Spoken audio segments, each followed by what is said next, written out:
Narito po tayo sa ating press conference ng Philippine Statistics Authority para sa October 2022 Inflation Report. We are pleased to welcome the press and media partners na kasama po natin ngayon on-site and online today. Ako po si Janine Almeda, ang inyong host for today's press briefing. Bago po natin simulan ang inflation report, gusto po naming ipahayag na ito ay naka-live stream sa ating PSA Facebook page. Updates are also tweeted on the PSA Twitter gamit ang hashtag PHCPI. Ngayon, ikinagagalak ko pong ipakilala ang ating PSA Undersecretary Dennis Mapa, National Statistician and Civil Registrar General, na siyang mag-uulat tungkol sa paggalaw ng presyo ng mga bilihin sa Pilipinas ngayong nakalipas na October 2022.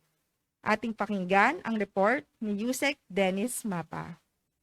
Magandang umaga sa inyong lahat. Ang Philippine Statistics Authority mag-uulat ng antas ng inflation sa bansa para sa buwan ng Oktubre 2022. Ang headline inflation ng pagtaas ng presyo ng mga produkto at serbisyo sa bansa ay bumilis sa antas na 7.7% nitong Oktubre 2022.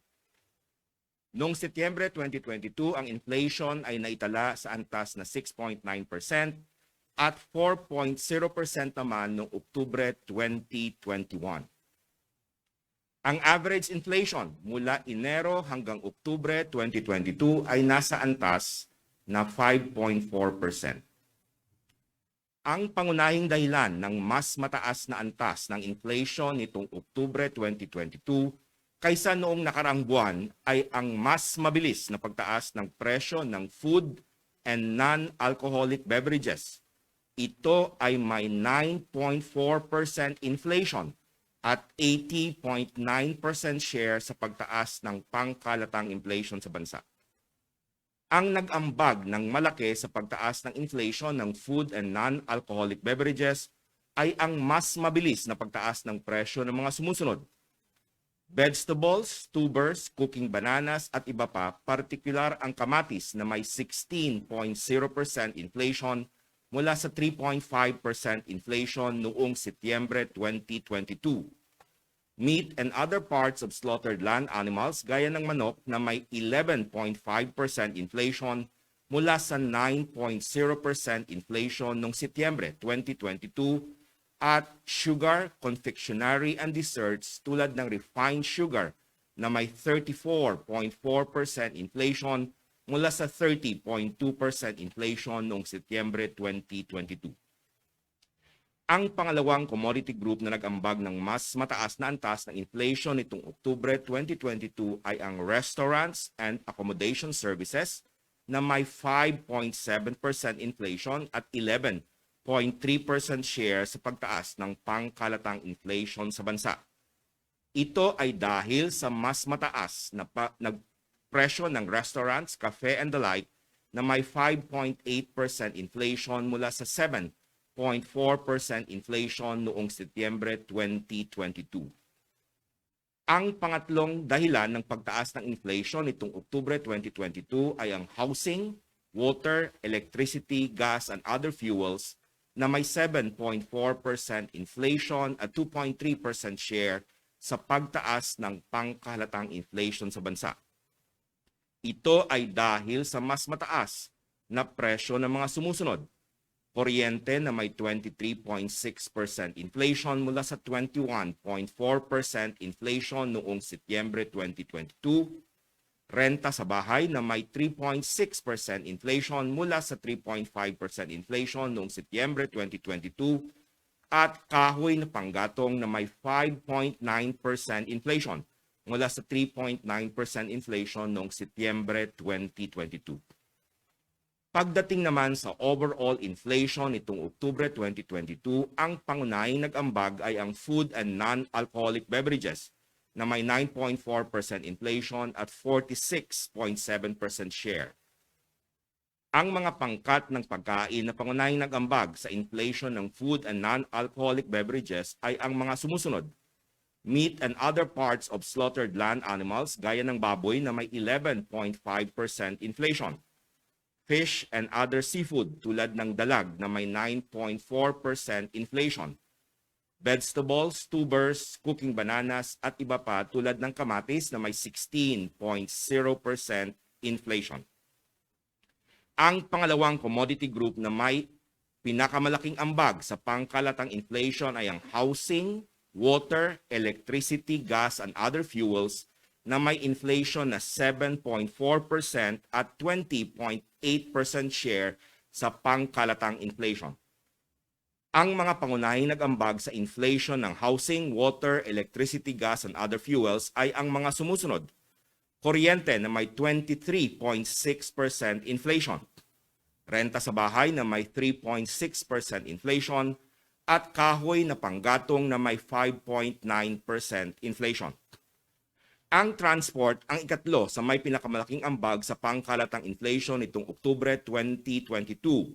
Ang commodity group na ito ay nagtala ng 12.5% inflation at 14.8% share. Ang mga pangunahing nag-ambag sa inflation ng transport ay ang mga sumusunod. Other passenger transport by road tulad ng pamasahe sa jeep na may 11.6% inflation. Diesel na may 54.4% inflation at gasoline na may 15.0% inflation. Sa 13 commodity groups, siyam ang nagtala ng mas mabilis na pagtaas ng presyo nitong Oktubre 2022. Ito ay ang mga sumusunod.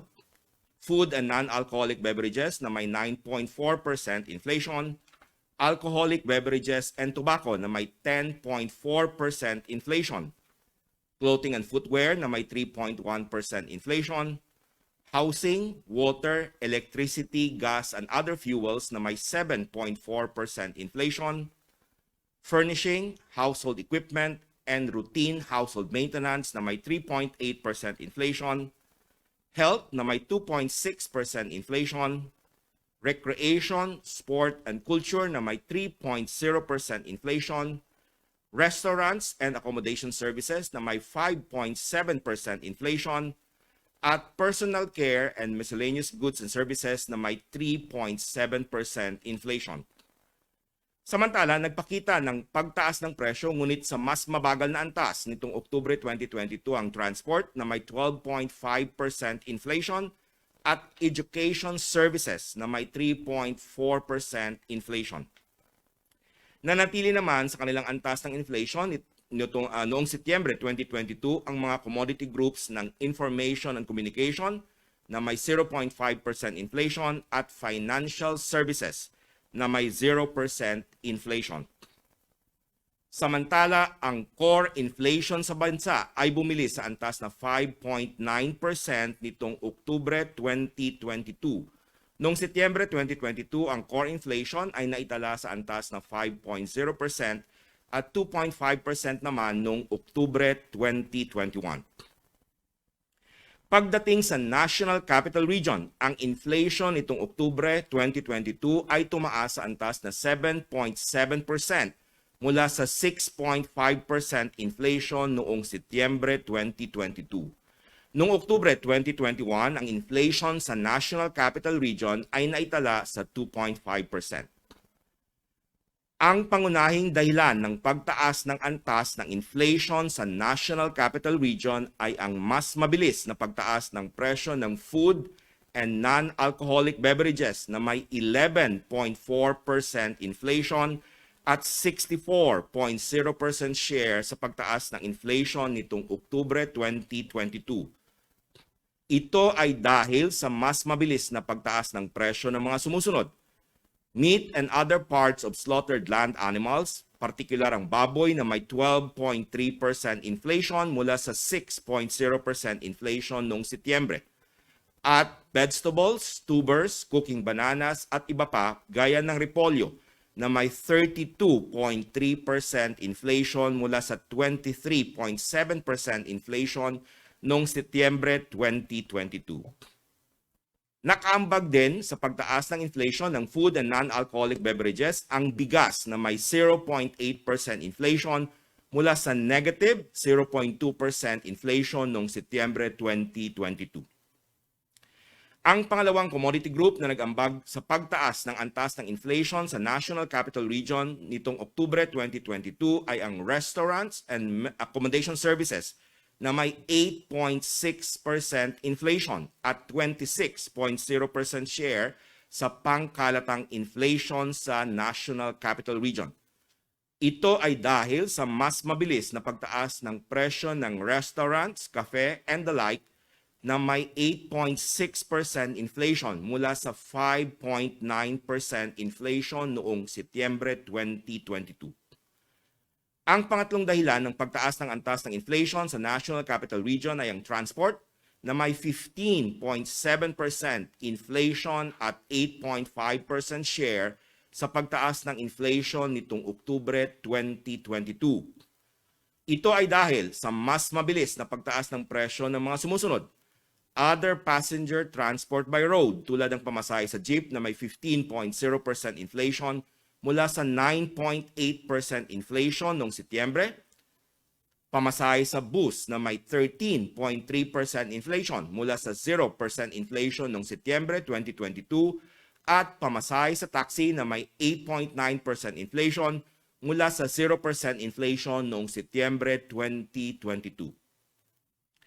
Sa mga pangkat ng pagkain sa National Capital Region, tumaas nitong Oktubre 2022 ang inflation ng bigas sa 0.8% mula sa negative 0.2% inflation noong Setyembre 2022.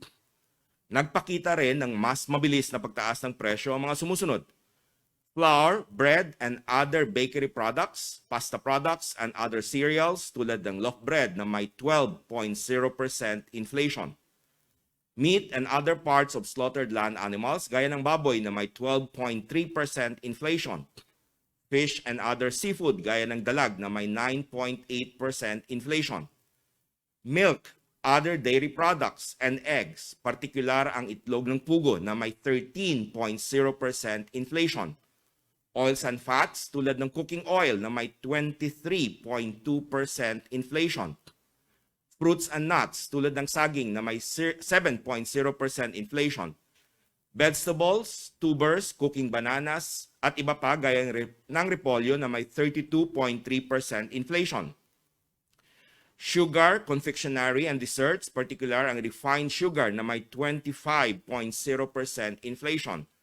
At ready-made food and other food products not elsewhere classified, gaya ng luya na may 12.0% inflation. Samantala, nagpakita ng mas mabagal na pagtaas ng presyo nitong Oktubre 2022 ang mais na may 3.0% inflation. Sa mga lugar sa labas ng National Capital Region, ang inflation nitong Oktubre 2022 ay umakyat din sa antas na 7.6% mula sa 7.0% inflation noong Setyembre 2022. Noong Oktubre ng nakarang taon, ang inflation sa mga lugar sa labas ng National Capital Region ay naitala sa 4.4%.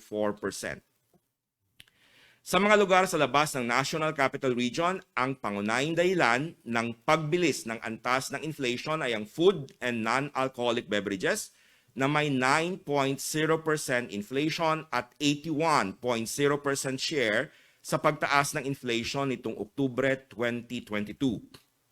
Ito ay dahil sa mas mabilis na pagtaas ng presyo ng mga sumusunod: vegetables, tubers, cooking bananas at iba pa, partikular ang kamatis na may 12.8% inflation mula sa 0% inflation noong Setyembre 2022. Meat and other parts of slaughtered land animals gaya ng manok na may 11.3% inflation mula sa 9.7% inflation noong Setyembre 2022, at sugar, confectionery, and desserts tulad ng refined sugar na may 36.1% inflation mula sa 31.8% inflation noong Setyembre 2022. Ang pangalawang nag-ambag sa pagtaas ng inflation sa mga lugar sa labas ng National Capital Region ay ang mas mabilis na pagtaas ng presyo ng housing, water, electricity, gas, and other fuels na may 8.3% inflation at 6.7% share. Ito ay dahil sa mas mabilis na pagtaas ng presyo ng mga sumusunod. Kuryente na may 28.3% inflation mula sa 25.2% inflation noong Setyembre 2022.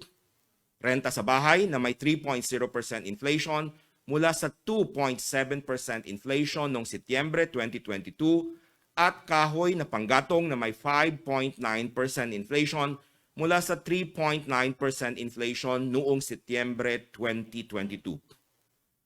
Ang pangatlong commodity group na nag-ambag sa pagtaas ng antas ng inflation sa mga lugar sa labas ng National Capital Region nitong Oktubre 2022 ay ang restaurants and accommodation services na may 4.7% inflation at 5.0% share sa pagtaas ng pangkalatang inflation sa bansa.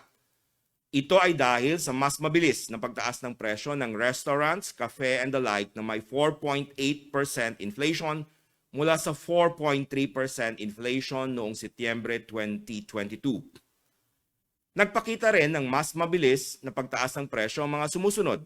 Mais na may 27.9% inflation, flour, bread and other bakery products, pasta products, and other cereals tulad ng loaf bread na may 9.3% inflation, meat and other parts of slaughtered land animals, partikular ang manok na may 11.3% inflation, fish and other seafood gaya ng tilapia na may 9.4% inflation, milk, other dairy products and eggs gaya ng powdered milk na may 7.8% inflation, oils and fats tulad ng cooking oil na may 19.8% inflation, fruits and nuts gaya ng mangga na may 4.4% inflation, vegetables, tubers, cooking bananas at iba pa, partikular ang kamatis na may 12.8% inflation, sugar, confectionery and desserts tulad ng refined sugar na may 36.1% inflation at ready-made food product and other food products not elsewhere classified gaya ng luya na may 7.3%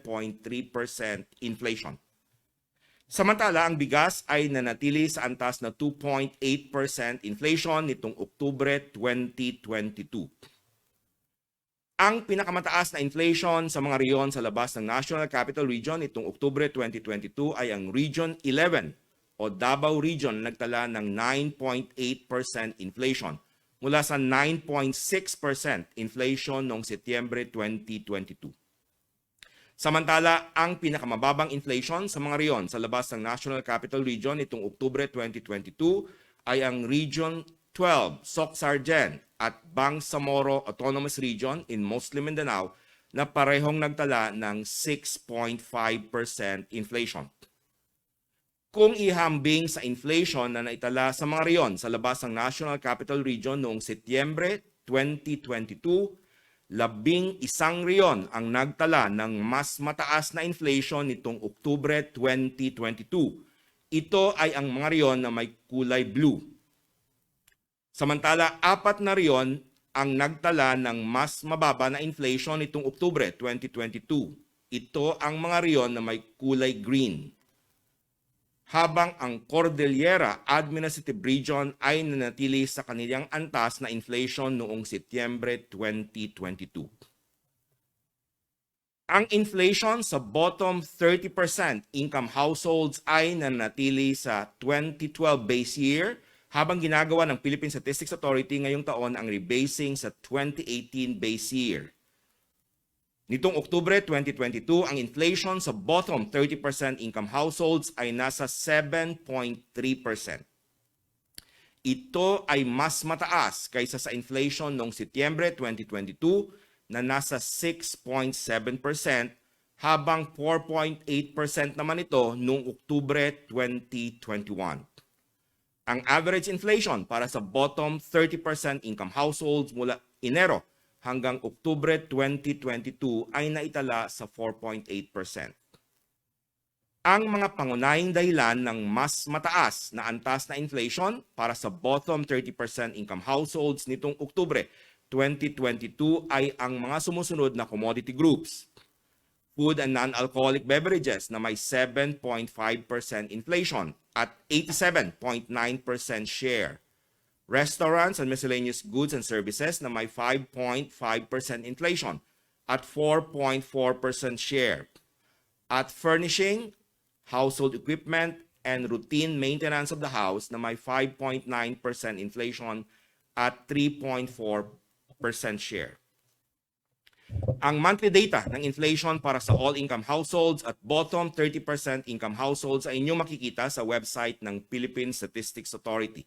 Maaari itong ma-access sa mga links na naka-flash sa screen o sa pamamagitan ng pag-scan ng QR codes na nasa screen. Dito nagtatapos ang aking paglalahad ng antas ng inflation o pagtaas ng mga presyo ng bilihin at serbisyo sa bansa para sa buwan ng Oktubre 2022. Ang Philippine Statistics Authority ay lubos na nagagalak sa inyong paglahok sa press conference tungkol sa inflation sa bansa. Salamat at magandang umaga sa ating lahat.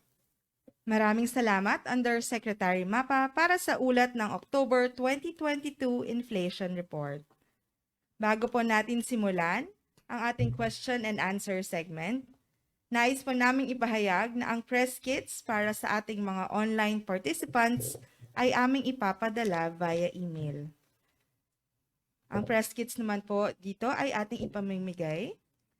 Para sa mga nais po magtanong, pakigamit po ang raise hand feature or send your questions via chat box. Kapag kayo po ay natawag upang magtanong, please state your name and organization. Ngayon, handa na po tayo para sa ating question and answer segment. Yes, ma'am, from TV5, Ms. Shaila. Hi sir, good morning. Good morning. Itatanong ko lang po, for the record, this 7.7% is the highest since when? And if you could just describe, ano po yung difference ng situation nung last na na-record na highest and yung nung October? What were the pressures nung October inflation compared to dun sa last highest na ganitong rate? Thank you. Okay, thank you very much. Yung 7.7% no October 2022, mataas ito, no? Matagal na. The last highest was December 2008, 7.8%. Of course, 2008 is the year of the global financial crisis, no? Yung situation right now sa October, particular itong inflation natin, ang malaking push talaga ay yung food inflation. Our food inflation sa national is 9.4%. And alam natin na ang weight ng food basket sa ating national basket ay medyo mataas, nasa about 35%, no? Sa National Capital Region, ang food inflation ay pinakamataas. It's 12.1%. And then the other regions, Davao Region, 12%, Region 7, Region 7, Central Visayas, ang food inflation niya 11.3%, Mimaropa 10.3%, and Caraga 10.2%. So ito yung 5 regions na double digit yung food inflation. So food ang nag-push talaga sa inflation ngayong buwan. Sir, my next question, ano po yung mga na-factor in dun sa October inflation? Yung Typhoon Carding, na-factor in po ba yung taas pasahe sa transport? And yung paeng po, parang na-factor in na po ba lahat? Given na ongoing pa rin yung assessment ng damage report. Thank you. Sa food, nakita natin sa National Capital Region, mataas talaga yung sa vegetable. So this is really the effect of the previous typhoon, yung Carding, no? Tapos of course, you mentioned yung transport kasi na-factor in itong pagtaas ng presyo sa pamasahe sa jeep, sa bus, sa taxi. Plus of course, pumasok din yung sa housing, water, electricity, gas, and other fuels, particularly yung electricity. Yung impact ng recent typhoon natin, yung paeng, sadly makikita pa natin yun ngayong buwan ng Nobyembre. So i-report yun sa December. Maraming salamat, Undersecretary Mapa. Yes, ma'am, from SMNI. Good morning, Yusek. Creslin Tatarong from SMNI News. Possible po ba na magtutuloy-tuloy po itong inflation sa susunod na buwan po? At ano po yung projection natin ngayong holiday season po na maging inflation rate? Para sa isang mamimili, katulad nyo, I wish na ito na yung peak, ano? But of course, as your national statistician, na nakikita natin yung mga datos, sabi ko nga, medyo may push tayo dito sa food prices. And of course, itong recent typhoon ay hindi makakatulong, ano? So there is I could say from the using language of statistics, substantial probability na pwede pang tumaas by next month. Itong month pala ng Nobyembre. Thank you, sir. Thank you, ma'am. Any other questions from our on-site participants? Warren. Yes, Sir Warren. Good morning, Morning. Yusek. You said substantial increase this month? Well, there's a substantial probability of an increase. In other words, it's not certain that this is already the peak, primarily because we will be experiencing upward movement from the data on food prices, and then we noted the team noted that we had an increase in LPG recently, so that would factor in. But we are monitoring the situation this week as we report. The PSA field offices are doing their first round of visit for week 1 to collect data on certain commodities. Yusek, you mentioned that we'll still be seeing the impact of Typhoon Paeng, ano? But based on your observation po on food inflation in the past, gaano katagal ba mawala yung impact of typhoon damage sa food inflation? So in other words, how long will it take for this to go down? Normally, of course, yung mga effect ng typhoon, particularly sa vegetables, naman yan, short. However, if you notice kanina doon sa report natin, medyo wide yung inflation effect sa different food subgroups, hindi lang siya sa vegetables, mataas din sa meat, particular ang baboy, saka yung manok, mataas yung fish, although it's not double digit but it's near 10%. Mayroon pa tayong iba pang mga items dito tulad ng sugar, confectionery dessert, the bread. You will notice na for NCR in particular, double digit na almost lahat ng mga subgroups under the food basket. So that is actually our concern looking at the data. That since the increases are coming from the different subgroups under the food basket, it may not easy to bring this down. Last follow-up po, kasi December na lang yung buwan after November. So, posible pang pataas pa rin hanggang December? Well, I'm not so sure about the December. I'm just looking at the November. As I've said, the threat to increasing inflation further, as I mentioned, there is a non-zero probability, which is we assess will have impact on the November round, and this would still be coming from the food inflation. Kasi pataas ang ating food inflation itong mga nakaraang buwan, at sabi ko nga nag-cross na sa double digit sa substantial number of regions, nangunguna dito yung National Capital Region, at currently food inflation is 12.1. Thank you. Thank you very much, Sir Warren. Thank you. Also, in connection to the question of Sir Warren, from Ms. Eileen Menchas of Abante, how would the price freeze on basic and prime commodities stemming from the declaration of a state of calamity in certain areas impact on inflation? Is it enough to prevent inflation from the rising in the next 2 months? We will be looking at those areas. Of course, yung ating mga field offices naman ay nagkokolekta ng napakaraming datos, almost 500,000 prices ito, different provinces. So may mga areas tayo, alam ko na magkakaroon tayo ng freeze of prices. Marireflect naman ito sa ating mga reports. Thank you. Thank you, sir. Another question online. From Manila Standard, Ms. Julay Rada. Do you think we have to revise lower the GDP growth target this year, given the accelerating inflation rate? I think that's a question for our economic managers at the DBCC. Thank you. Thank you, sir. Another question from Sir Warren. Hi, Yusek again. Can we just ask for historical context sa food inflation? Pinakamataas to since when? mga 2018 lang itong 9.4% kasi tayo.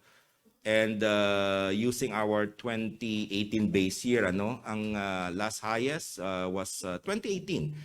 Of course, 2018, if you remember, ito yung rice crisis and then the fuel din, Nag-register tayo ng 7.9 noong November.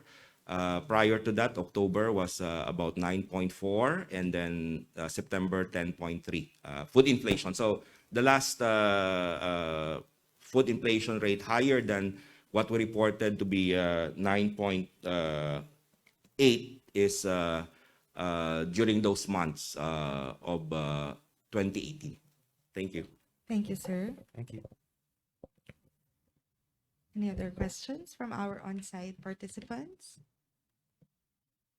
From Ms. Shaila from TV5. Hello, ayan. Sir, itanong ko lang, yung sa national kasi, yung transport sector, I guess, isa siya sa mga post ng lower inflation among all the commodities, including education service. Pero sir, nung time din na yun yung implementation ng higher transport fares, papaliwanag ko lang sa inyo paano yung dynamics nun. Hindi siya, yung mababa lang siya compared last month, no?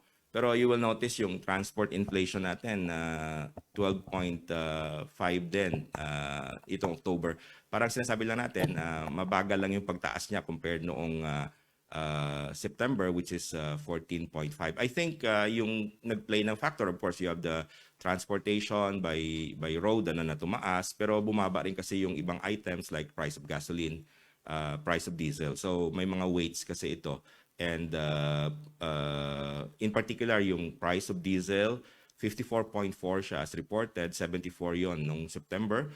Yung price of gasoline, 15% ngayong October, 27.7% siya September. So ito yung nag-balance and kaya mas mababa ngayon yung transport inflation compared to September, but it's not really mababa because it's still double digit at 12.5. Thank you. Thank you, Ma'am Shaila. Question from Ms. Bernadette of GMA. Hi, sir. Good morning. Good morning. Sir, for the global financial crisis, it's an extraordinary event.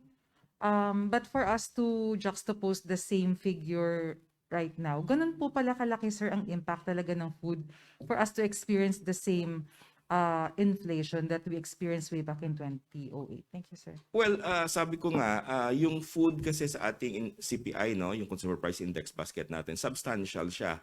So, in fact, kung nakita nyo or narinig nyo kanina sa report natin, nakita naman natin na sabi ko kanina, medyo marami yung subgroups under our food basket ang tumaas. Tapos tumaas din yung restaurant and cafe. Kasi ito naman yung kinakain natin sa labas na of course yung input niya ay mga raw materials din. So medyo substantial yung weight nito as I mentioned, yung weight ng food sa ating national basket ay nasa about 34.78%, about 35%. So any increase na medyo substantial as what we're seeing will really have impact on the overall inflation kasi siya talaga yung pinaka mataas na weight sa lahat ng mga commodity groups. Thank you.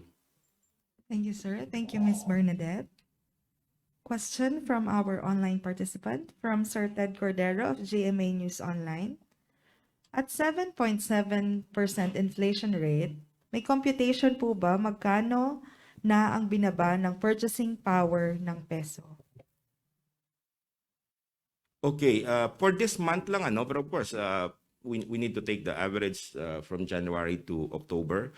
For this month ang ating purchasing power of peso ay nasa 0.85 na lang compared sa ating base year na 2018. So ito na yung drop niya for this particular month. But it would be it's better viewed it at an annual basis hindi naman sa isang buwan kasi ngayon mataas pero in the previous months hindi naman ganun kataas, particularly yung early months of this year. So can you get the average from January to October of the just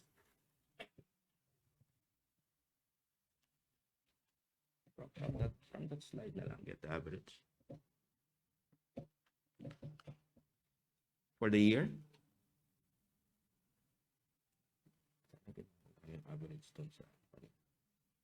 We will get back to you, no, yung average for the year. Pero for October lang, it's 85, 0.85. For the whole year, it is?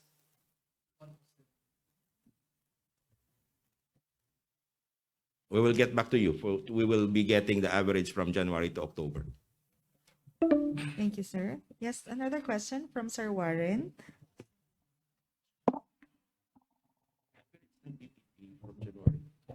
Hi, Yusek. I just wanted to ask if the PSA is able to monitor imported inflation. Yung inflation by source. Yeah. Unfortunately, it's quite difficult. So what we are getting are just the prices at the outlets, sample outlets namin. So we cannot really say how much is local, how much is foreign contribution. Pero baka yung ibang researcher can decompose that one. Thank you, Sir Warren. Thank you, Yusek Mapa. Any other questions po? Okay, yung purchasing power of peso for the year, no, from January to October 2022 versus yung base year niya na 2018 is 0.87. 0.85 ngayong October, pero as a whole average is 0.87. Thank you. Thank you, Yusek Mapa. Any other questions? Okay, online, there are no more questions as well. Just ano lang pala kanina, I have to make some clarification. Yung ating national food and non-alcoholic beverages, kasi isang basket yan sila, no? Yung inflation rate niya 9.4%. Pero kung ihiwalay mo lang yung food lang talaga, yung sinabi ko kanina na 34.78% yung weight, yung inflation niya is 9.8% for the food alone. Thank you. Okay, thank you very much. Okay, so if there are no more questions, we will close our question and answer segment. Maraming salamat po sa ating press and media partners online and on-site today for joining us in our October 2022 Inflation Press Briefing. Sana'y patuloy niyo po kaming suportahan, and you may visit our website at www.psa.gov.ph for more updates. Once again, I am Janine Almeda ng Philippine Statistics Authority. Maraming salamat at magandang umaga po sa inyong lahat.